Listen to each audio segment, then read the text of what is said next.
Hello and welcome to our special show, Judging the Judges. I'm Jahangir Pocha.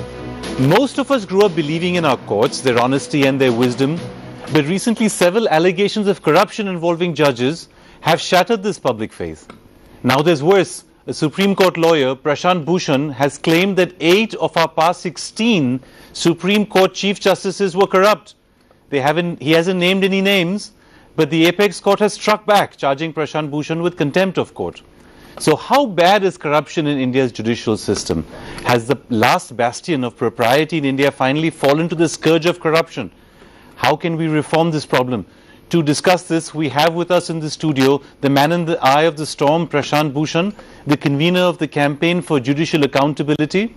Also with us in the studio, Dr. Subhash Kashyap, the eminent constitutional expert in Bombay, joining us via the satellite, and OB Justice S.S. Parker, a former judge of the Bombay High Court. And also with us in the studio, NewsX's editorial director, Diptosh Majumdar. Let me start with you, Prashant Bhushan. Tell us, you've made a very alarming accusation. Tell us why you've done that and how you feel about being slapped with a contempt of court notice.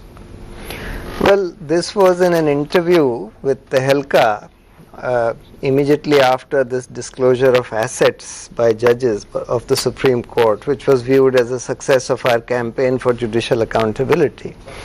So in that context, I was asked how and why I got involved with this campaign for judicial accountability, and I said that, look, in the 26 years that I have been practicing, I have been witness to considerable corruption in the judiciary, and in order to draw attention to the fact that corruption in the judiciary is not confined to the lower judiciary alone, as some people think, mistakenly think, I pointed out that in fact, in my view, in my perception, half of the last 16 to 17 Chief Justices were corrupt. Okay, well, you're not entirely alone in that, because it was 2 Chief Justices of India, Justice Bhagwati and Bharucha, had also made similar comments.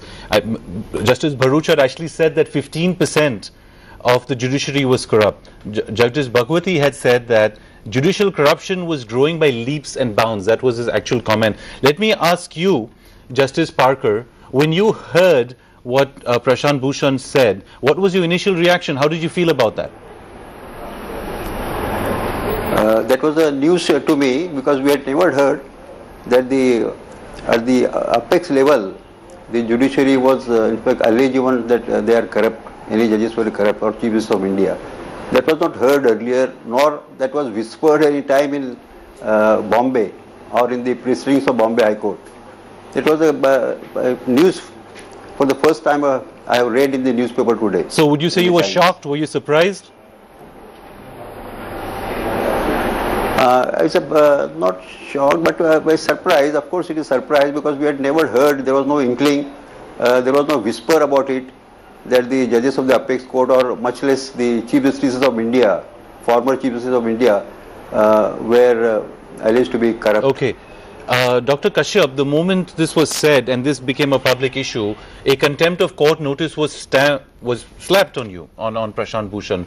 Do you think, A, that's appropriate? And if you could just briefly explain to our viewers, what is contempt of court and why does the judiciary have this special protection? See, firstly, I believe there is a very clear case for as much judicial accountability as accountability of any other organ of the state. The judges, whether of the Supreme Court or of the High Court or the Chief Justices, are not angels descending from heaven. They are also human beings like all of us. So far as contempt powers are concerned, the basic purpose of contempt powers is to ensure that the judiciary is able to perform its duties without any hindrance, obstruction, and freely independently. So how would Prashant Bhushan's comment meet that test or definition of contempt of court? That the court will decide, because the matter is before the court. Okay. Whether it constitutes contempt, unfortunately the law as it is for the court to decide. Okay, so there's no clear definition of contempt of court. The court itself decides what is contempt of court. That's right. Let's just explain something briefly to our viewers. The judiciary and the legislature have rather unequal protections when it comes to being accused of things. Is that right? No, there is a procedure for contempt of Parliament also. Yes, but the In bar fact, is much lower and very different from the contempt Parliament of has court. almost the same powers of Breach of contempt, privilege. breach of privilege and contempt of the House. Okay. Now, breach of privilege, you can argue about it. There is something to depend on. Yeah. There are some lists and so on, Okay. although it has not been codified. But contempt is entirely for the legislature itself to decide. Okay, It is but not both these what defined both and these delimited. principles do is that they make it very difficult for a citizen to raise issues and allegations against members of the court or the legislature. Now, at a time, Deeptosh, when our courts were very respected by the public, when we had a very high opinion and a high amount of faith in the courts, this was not so much of an issue. But recently, there have been a number of cases that have involved serious allegations of corruptions from judges. Well, it's been happening everywhere in India. If you take the allegations which has been flying about against Justice Dinakaran in the south and to Justice Nirmal Yadav, where cash was delivered at a doorstep of a fellow judge in Punjab. If you look at what has happened in Calcutta High Court with Justice Soumitra Sen, and here in Delhi, a judge resigned from office after allegations were raised against him. So it's quite widespread. My only question is, if you say 8 of 16 or 17 judges, you're raising an issue. It's almost like a cloud, a canopy over all the judges. How do you explain that? I mean, does Mr. Bhushan have enough substantial proof to back his allegations and charges? Well, you see, in a democracy, every citizen, since every institution is accountable to the people, then the people have every right to critique the functioning of every institution, including the judiciary. And one of the aspects, very important aspects, is corruption.